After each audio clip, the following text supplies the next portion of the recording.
तो गोवा, जैसा आपको पता है कि गोवा फेमस टूरिस्ट स्टेट है, जहाँ पे कई राज्यों से टूरिस्ट आते हैं और लोकल लोग भी ट्रैवल करते हैं। तो उसमें कई बार हमको एक कंप्लेन आती है कि ट्रैफिक पुलिस या लोकल पुलिस द्वारा किसी कम्यूटर को बार बार रोका जाता है और उस दौरान उसको काफ़ी हरासमेंट फेस करना पड़ता है कि बार बार उसको डॉक्यूमेंट अपने दिखाने पड़ते हैं।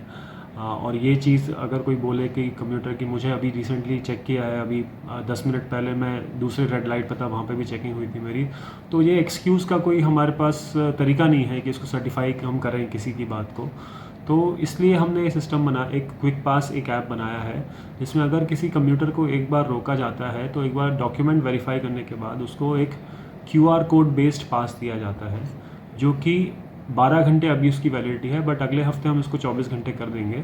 तो 12 घंटे तक अब उसकी वैलिडिटी रहती है और उसमें उस पास को वो आगे कभी भी अगर उसको 12 घंटे के दौरान रोका जाए और उसने कोई विजिबल ट्रैफिक वायलेशन नहीं किया है, तो इन दैट केस अगर कोई ट्रैफिक पुलिस उसको रोकता है या फिर लोकल पुलिस रोकता है, तो उसको वो ये क्यूआर कोड पास दिखा सकता है ट्रैफिक पुलिस को, और उस क्यूआर कोड को स्कैन करके ये पता चल सकता है कि वो पास वैलिड है की नहीं है।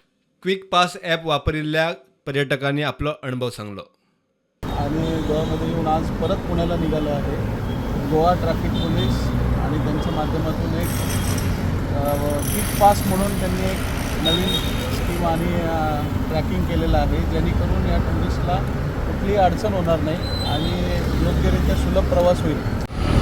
सो यहाँ पर हमें पूरे दिन में हमको स्टॉप किया था और वेरिफिकेशन किया, पुलिस से सब ठीक किया कि नहीं, सब चेक किया है और हमको एक पास जनरेट करके दिया है.